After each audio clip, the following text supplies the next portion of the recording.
ಹೊಸ ವರ್ಷಕ್ಕೆ mobile recharge ಡಬ್ಕಿ double.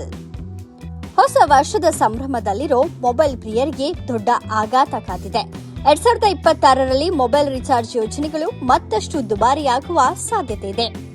Reliance Jio, Airtel, Vodafone idea ಮತ್ತು ಪ್ರೀಪೇಡ್ ಮತ್ತು ಪೋಸ್ಟ್ಪೇಡ್ ಯೋಜನೆಗಳ ಬೆಲೆಗಳನ್ನು 20% ಹೆಚ್ಚಿಸಬಹುದು ಎಂದು ಹೇಳಲಾಗಿದೆ. ಹಲವಾರು ಆಯ್ದ ಯೋಜನೆಗಳಲ್ಲಿನ ಸುಂಕ ಹೆಚ್ಚಳದ ಬಗ್ಗೆ ಕಂಪನಿಯ ಅಧಿಕಾರಿಗಳಿಗೆ ಮಾಹಿತಿ ಸಲ್ಲಿಸಲಾಗಿದೆ. ಟೆಲಿಕಾಂ ಕಂಪನಿಗಳು ಕಳೆದ 1 ತಿಂಗಳಿನಿಂದ ತಮ್ಮ ಯೋಜನೆಗಳನ್ನು ಪರಿಷ್ಕರಿಸುತ್ತಿವೆ. ಇದು ಸಾಮಾನ್ಯ ಬಳಕೆದಾರರ ಮೇಲೆ ನೇರವಾಗಿ ಪರಿಣಾಮ ಬೀರುತ್ತದೆ. ಅದರಲ್ಲೂ ವಿಶೇಷವಾಗಿ 5G ಬಳಕೆದಾರರು ಹೆಚ್ಚು ಪರಿಣಾಮ ಬೀರಲಿದೆ ಎನ್ನಲಾಗ್ತಿದೆ.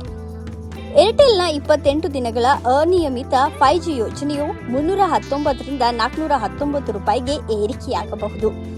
ಜಿಯೋದ 299 ಯೋಜನೆಯು 359 ರೂಪಾಯಿಗೆ ಏರಿಕೆಯಾಗಬಹುದು.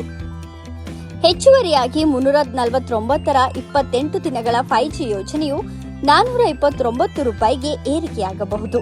ಇದರರ್ಥ ಬಳಕೆದಾರರು ತಿಂಗಳಿಗೆ ರು 80ರಿಂದ 100ರಷ್ಟು ಹೆಚ್ಚು ಖರ್ಚು ಮಾಡಬೇಕಾಗುತ್ತದೆ.